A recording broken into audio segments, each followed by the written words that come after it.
Olá, sejam muito bem-vindos ao Acorda Pra Vida. Eu sou Viviane Kerlakian, essa Perta Bertolazzi, e hoje a gente vai falar sobre é minha responsabilidade mudar as pessoas que estão à minha volta? Então, é minha responsabilidade mudar as pessoas à minha volta, porque isso pode muitas vezes soar com uma certa soberba, né? Tipo, eu sei o que é certo e errado, então você pode fazer isso, você não pode fazer aquilo. Então, né, qual é o nosso limite para tentar influenciar mesmo as pessoas à nossa volta? Não, a gente não é nossa responsabilidade, né? Mudar as pessoas à nossa volta, né? A gente tem a responsabilidade de educar os nossos filhos, né? De educar as crianças, né? Mas muitas vezes, por exemplo, você tem um cônjuge, ou teu marido, ou tua mulher, dependendo de se você for um homem ou uma mulher. Eu preciso mudar aquela pessoa, ele precisa ficar de tal jeito.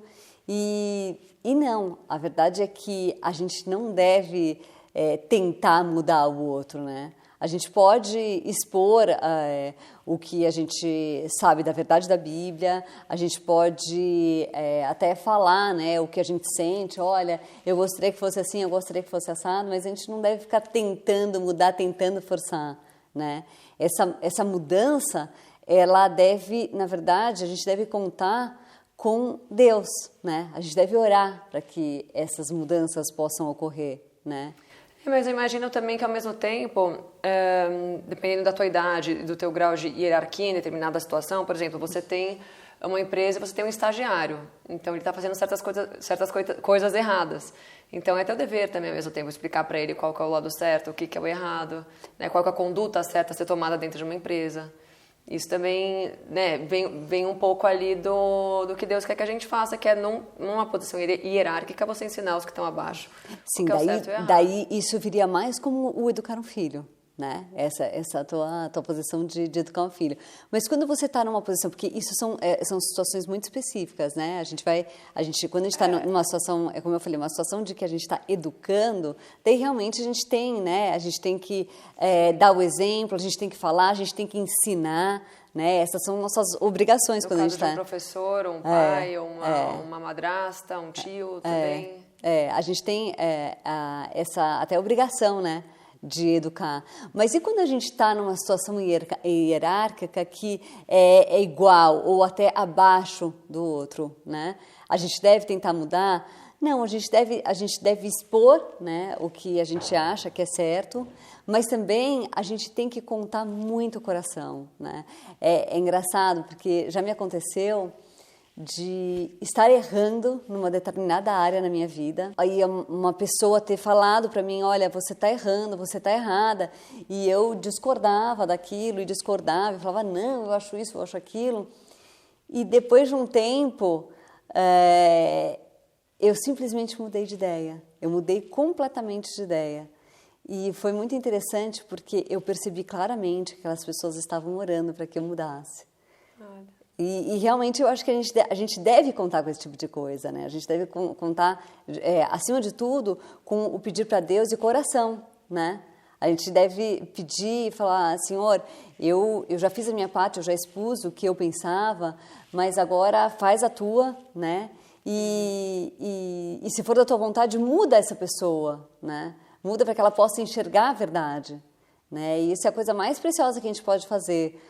Por todos os motivos do mundo. Primeiro porque as coisas vão acontecer de acordo com a vontade de Deus, né? E aquela pessoa vai mudar ou não, se for o propósito de Deus na vida dela e até na tua vida, né?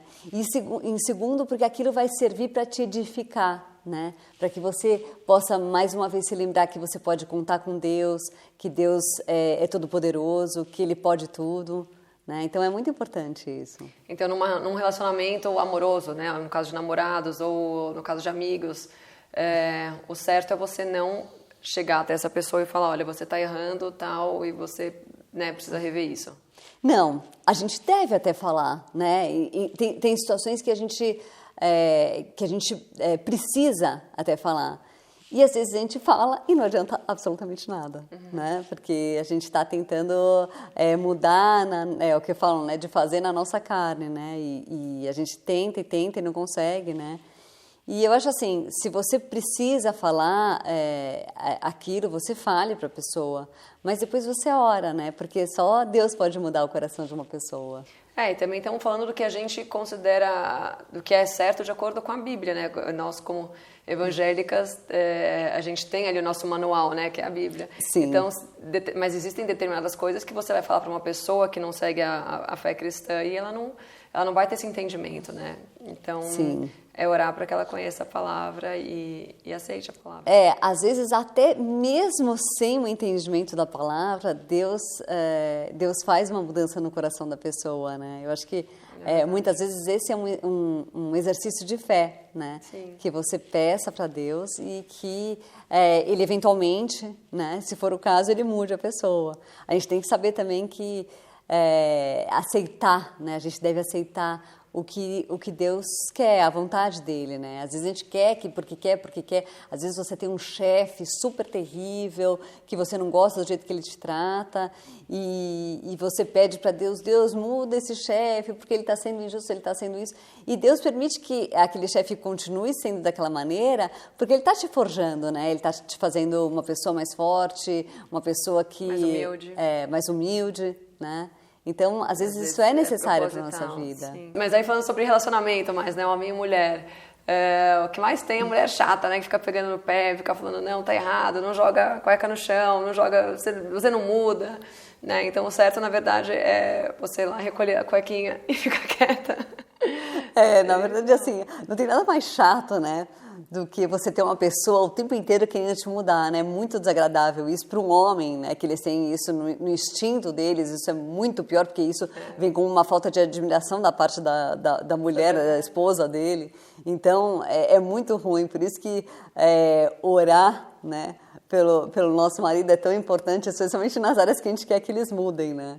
E é muito engraçado, porque realmente, assim, o efeito disso é impressionante mesmo. A oração é incrível. Em relação a casamento, tem até aquela frase, né, que fala que o homem casa com a mulher esperando que ela não mude, e a mulher casa com o homem esperando que ele mude, né? Ou seja, a mulher casa, né, fica mais desleixada, começa a pegar no pé com pequenas coisas, começa a pedir para ele mudar, né? Nós somos naturalmente chatas, né? A gente nasce chata. Né? E na verdade, o mais certo estão eles, né? Que não querem que a gente mude, eles querem só que a gente continue legalzona sem reclamar e sem pedir que eles mudem. Tá? Eu acho que a oração é importante das duas partes, né? Tanto o homem orando pela mulher como a mulher orando pelo homem, né? Mas realmente a gente tentar assim manter aquilo que a gente começava sendo mulher, aquilo que a gente estava no começo de um namoro, né? Tentar ser sempre o mais bacana possível, tudo. Isso não só com o marido, mas com todo mundo, né? Você tentar assim, não ser aquela pessoa que fica pegando no pé, que fica sendo a chata e tudo, mas pedindo para Deus, colocando sempre os seus pontos, mas pedindo para Deus realmente atuar na vida da pessoa e na nossa também, né? Bom, então a gente vai ficando por aqui, pessoal. Qualquer dúvida, mande aqui nas caixinhas de comentários ou mande por e-mail. Então, beijos, até amanhã e fiquem com Deus. É isso aí, a gente quer saber de vocês, a gente quer responder as perguntas de vocês, então mandem as perguntas porque a gente quer se comunicar com vocês, tá bom? Um beijo, fiquem com Deus e até amanhã.